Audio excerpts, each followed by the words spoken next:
The family home, traditionally a place of refuge at the end of a long working day. But when the home of your dreams turns into a house of horrors, when spirits move in and try to move you out, it's time then to call on medium Johnny Fiore and specialist house cleanser Ian Lawman, the team from Living with the Dead.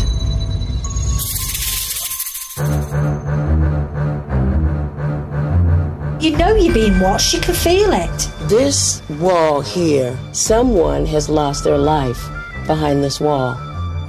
Feels bad. I ask of you to leave these people alone. Get them out. Get everyone out. Out, out. Quick, quick, quick, quick. Go, go, go.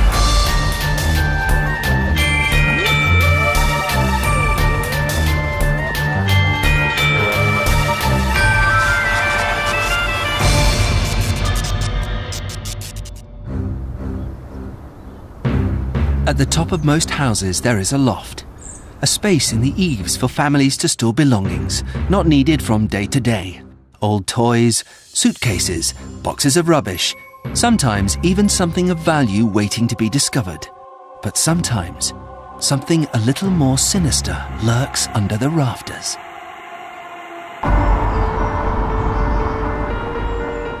Dawn and Kevin Warren have lived in their Church Gressley home for the past 22 years. The house itself was built in Victorian times and they planned to do the place up. However, as soon as they started the renovation work, they started to notice things happening. We was hearing bangs and footsteps and sounds, but we put it down to the heating being put on because the house had been empty 5 years. Then something happened which started to make them wonder if there was more to this house than met the eye. One evening my husband says, come on, we'll go for a drink. We were sitting in the pub and Alan Fairbrother, his name is, he's passed away now. He came in and he says to Kevin, he says, what's Dawn doing, having a good beak behind the curtain? And Kev says, I don't know what you're talking about, mate. He goes, I've just seen her. Kev says, no, she's over there. Well, he went a bit white. And he says, well, who was that then? He said, well, I don't know, but there's nobody in the house. It was an incident that made everyone wonder at the time, but Dawn brushed it off as just one of those things, until something unexpected happened one night. There was an occasion I'd been on a night shift, and I was in bed. I dozed off for a few hours. When I turned over, and as I turned over there, I saw the girl standing at the bottom of the bed. She'd got a long white nightdress on and she'd got long hair with a bit of a wave in it. I came downstairs. I couldn't go back up there. The girl. It was the first time she had made her presence felt, but this was a figure who was going to feature strongly in their lives over the next few years. Again, Dawn wasn't sure what she'd seen, and again she put it down to her imagination. But then one day, she was having a rest in the living room. I opened my eyes, and there she stood again. And she was there as plain as day. It was exactly the same thing as what I saw a few years before, and I knew this time, no, I hadn't imagined it.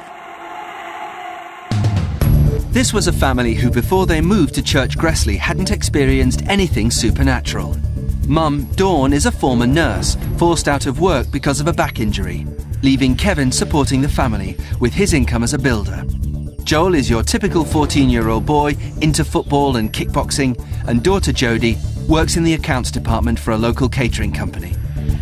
Since the appearance of the girl, the level of activity increased, with moments of unexplained banging, lights going on and off, and strange goings-on around Dawn's collection of musical boxes and dolls.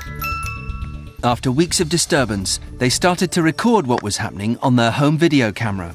Earlier on today, I heard a bang, and I come upstairs to see what it was, and it was one of my mum's porcelain dolls that fell off, and there's no way it could have been knocked off.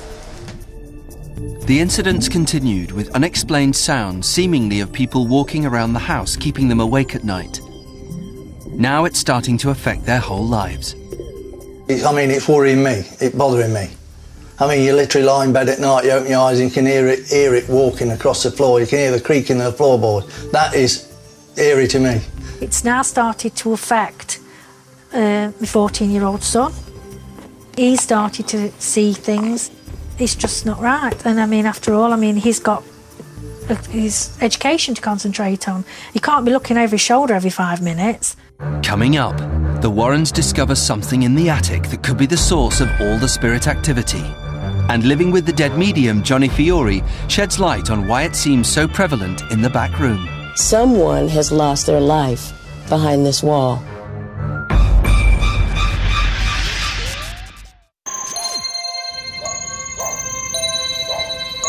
The Warren family moved into their Church Gressley home 22 years ago. Ever since, they found themselves at the centre of unexplained activity. When we first moved in, we just thought it was the creaking and banging of the house just moving because it'd been empty for 5 years. However, it was seeing a vision of a girl that forced Kevin to question his scepticism. I was down here alone, swung round the door, and then I seen her for the first time. The girl, long blonde hair, walked straight through me like. Then one day, Kevin went into the kitchen to cook dinner. I looked in towards the pantry, and there I seen a little old lady. She just stared and stared at me, and I stared back, and then I quickly got out of the kitchen. So far, all of these happenings had affected just one family member at a time. But that was about to change. One day, Jodie was helping Dawn in the kitchen. I said, Jodie, can you get me a loaf of bread out of the freezer? The next thing, the loaf of bread went flying across the kitchen. It was thrown, but we didn't see anything, but it went flying. And then shortly after, Dawn started to get the feeling she was being watched. I used to make cushions and things. The most frightening experience I have actually had, I switched the machine on. I thought, oh, I can do it now before I go to collect my son. And I kept feeling there's somebody watching me. I turned my head and I saw a dark shadow walk across. I know what I saw and I did not imagine it. That's when it started to get seriously frightening. The girl, we got used to living with her. I mean, she was no threat, no nothing, but this other thing is when it's here. That is, I mean, it's worrying me, it's bothering me.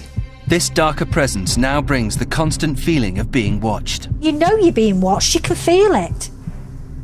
It's got so bad, I've even thought about moving. It's just like living in misery and depression and nerves, and it's not fair to have a quality of life like this.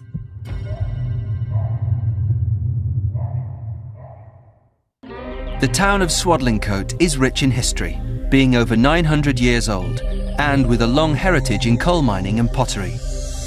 At one point, over 6,000 men were employed to work in the collieries, a dangerous job in which many men lost their lives. Dawn and Kevin's house dates back to the 1870s, in a part of the town where most houses were lived in by coal miners. So why was all this happening to them? What was causing it? Dawn sought the help of paranormal investigators from her local area to try and get some answers. Dawn asked us to go to this house in Church Gressley because she was very upset about it and very emotional about the activity, what they'd been seeing in this house, especially upstairs in the back room. As soon as you walk into the door, there is quite a